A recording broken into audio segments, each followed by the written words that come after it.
Welcome back to Investing Talks podcast. Today we're looking at Broadcom. As usual, before we start, subscribe, like, and comment to this video to support the show. And if there's a specific company you want us to look into, leave it in the comments below. So let's get into the analysis. And with Broadcom, it's a fascinating story.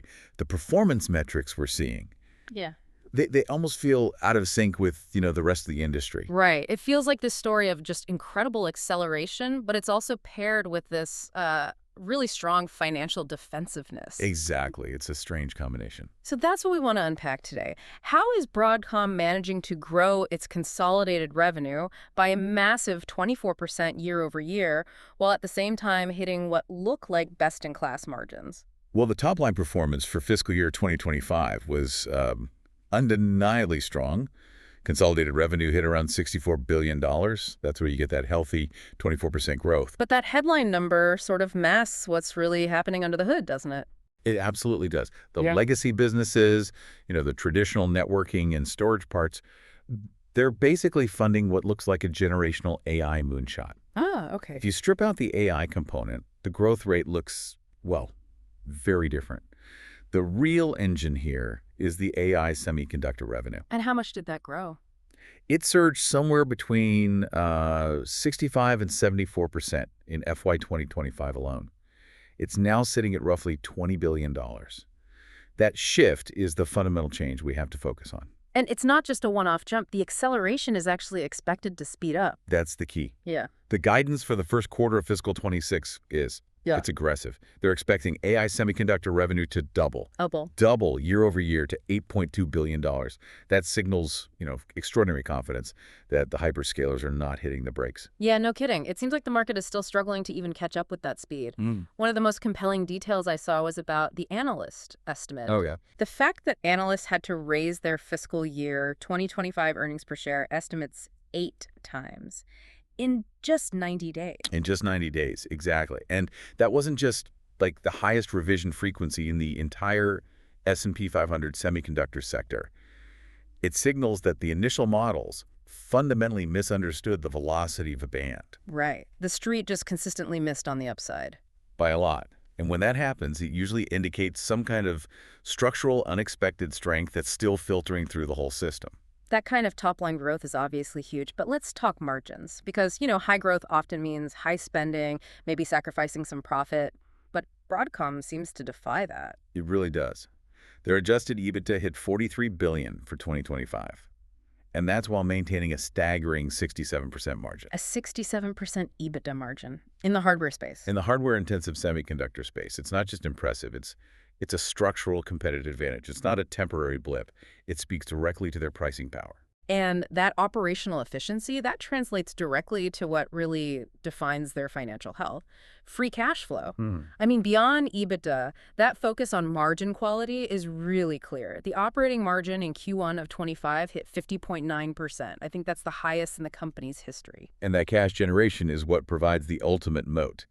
Their FY 2025 free cash flow was, $26.9 billion? A 39% jump year over year? A huge jump. But the FCF margin is the stat that just kills me. Right. It's unbelievable. At 54.2% FCF margin they hit in one quarter. It's astounding. For a large-cap tech firm, that's one of the highest in the world. You're talking about a level only a handful of giants can even approach. It means they can self-fund almost limitless growth, pay down debt aggressively, and still have tons left for shareholders. And that kind of cash generation, it gives them this huge buffer against any kind of cyclicality in the hardware space. It does. And it also supports some unbelievable forward projections.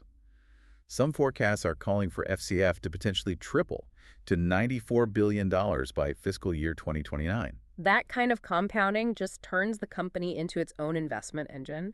And speaking of returns, they are extremely generous with shareholders. Very generous. Total returns in FY 2025 were $17.5 billion. That was $11.1 billion in dividends and about $6.4 in buybacks. But the buybacks really tell a story, don't they? It signals management's confidence. It does. In Q1 of FY 2025 alone, they repurchased $5.1 billion worth of shares. They're essentially saying, our stock is the best place to put this staggering amount of cash. Okay, so we've established the growth is accelerating, the cash generation is stellar. But what makes this cash flow stream durable? That gets us to the real question, the moat. Right. If the numbers are the what, the vertical integration is the why. Broadcom sits on essential IP that's embedded directly into the infrastructure of modern computing. It's one of the only companies that controls the full stack. From the custom chips all the way to the software that runs on top of it. Exactly. And in the AI world, that means custom silicon. This is where they really diverge from a company like NVIDIA and create that competitive distance. Okay, so explain that. Well, NVIDIA supplies general-purpose GPUs, great for training models. Broadcom, on the other hand, supplies custom AI accelerators, ASICs, that are tailored specifically for the world's biggest hyperscalers. So like Google's TPU, Meta, Microsoft, Azure. Precisely. These chips are optimized purely for inference and scale within that specific customer's architecture. Well, one analyst accurately called them the plumbing of AI data centers. Plumbing? Yeah. That implies lock-in. This isn't like choosing a new phone. It's a foundational architectural choice. That's the core of the switching cost mode. Yeah. When a hyperscaler builds a multi-billion-dollar AI cluster around Broadcom's specific design, their stack, the cost of replacing it becomes nearly insurmountable. How costly are we talking? What's the timeline to change out the plumbing? We're not talking about a weekend project. To rip out that proprietary stack would take probably 18 to 24 months of costly re-architecture, massive testing, potential downtime. So it creates multi-year revenue visibility and a lock-in that competitors just can't match. They're truly embedded. They are. And then you add the software layer on top of that, thanks to the massive VMware integration. Right. It's like this high-margin defensive frosting on the hardware cake. It stabilizes the entire enterprise. That software segment provides an annuity-like revenue stream. It pulled in $27 billion in sales for FY 2025, growing 26%. And the stickiness is just off the charts. Ridiculous. Gross margins around 93% for the software and a net dollar retention rate of 114%. So not only are they locked into the hardware, but their software customers are spending 14% more every year just to manage it. It's a true dual-engine growth story. It really is. AI acceleration plus high-margin software durability. So let's look ahead. What are the near-term catalysts or long-term targets that could really move the stock? What should people be watching on the calendar? Absolutely. Institutional investors are watching a few key dates that will either confirm this explosive trajectory or, introduce some doubt. The most immediate focus has to be on the upcoming earnings reports. Yes. Confirming that current guidance, seeing that projected doubling of AI semiconductor revenue in the Q1 2026 report, that's the critical litmus test. To see if hyperscaler spending stays this high. Exactly.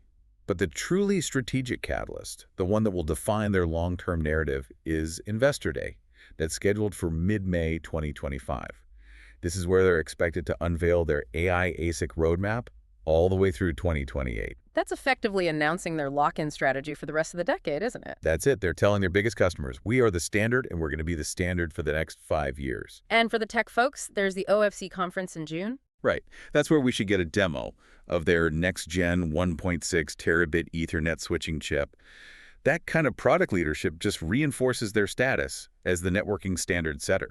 Beyond these events, management has been really clear about their long-term vision for AI. Exceptionally clear.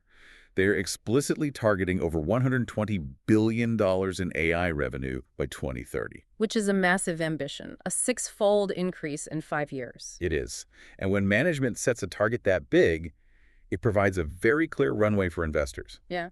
But it also introduces immense risk. Well, let's talk about that, a target that ambitious. Yeah. What are the 2 biggest variables that could derail that 6 times increase? The first is customer concentration, which we'll get to. But specifically, if their top 5 customers decide to heavily invest in in-house custom chips to try to cut Broadcom out, that $120 billion target becomes impossible. And the second? Just maintaining that technology leadership. If a competitor somehow builds a cheaper, faster, or more power-efficient standard, they could lose their position as the plumbing, and that destroys the moat. Well, it is a strong signal when you see insiders buying. The CFO bought 5,000 shares for $7.2 million back in March. That kind of capital commitment speaks volumes, When an executive puts that much of their own skin in the game, they're signaling extreme confidence that the story is real. Okay, so let's flip the coin. We have to look at the bear case. When a stock trades at a premium like this, risk management is everything. It is. And there are real structural vulnerabilities here. The primary one, which ties directly into that long-term target, is customer concentration. It's a huge one. Absolutely critical. The top 5 customers, Microsoft, Amazon, NVIDIA, Meta, and Google, they account for 42% of total revenue. 42%. Right. That's extremely high. It is. It means Broadcom's performance is completely tied to the capital expenditure budgets of just 5 companies. Yeah. If any one of them decides to pull back, demand suffers immediately. And because the stock is priced for perfection, valuation is the second big risk. Precisely. The stock has run up a lot. Any disappointment, even a slight slowdown in their growth rates, could lead to a sharp pullback. The market demands they deliver on that 67% EBITDA margin. Let's talk about the VMware acquisition. That's a huge asset to integrate, and there's a material debt load there. How does that strong cash flow mitigate that specific risk? That's the third major point, the integration risk. They took on a lot of debt. But this is where their financial health acts as a tremendous shield. With free cash flow running over $26 billion a year, the timeline for paying down that debt is pretty short. So they can just use that massive cash flow to aggressively pay it down. Exactly. Analysts project they can reduce their leverage ratio much faster than is typical for a deal that size. The sticky software is essentially generating the cash to manage the hardware-related debt.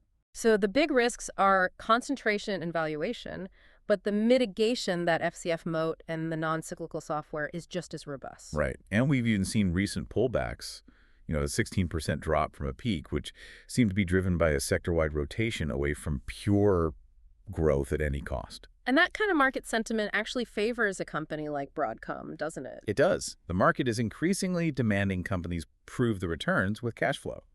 And Broadcom, with its massive cash generation, is uniquely positioned to thrive in that kind of skeptical environment.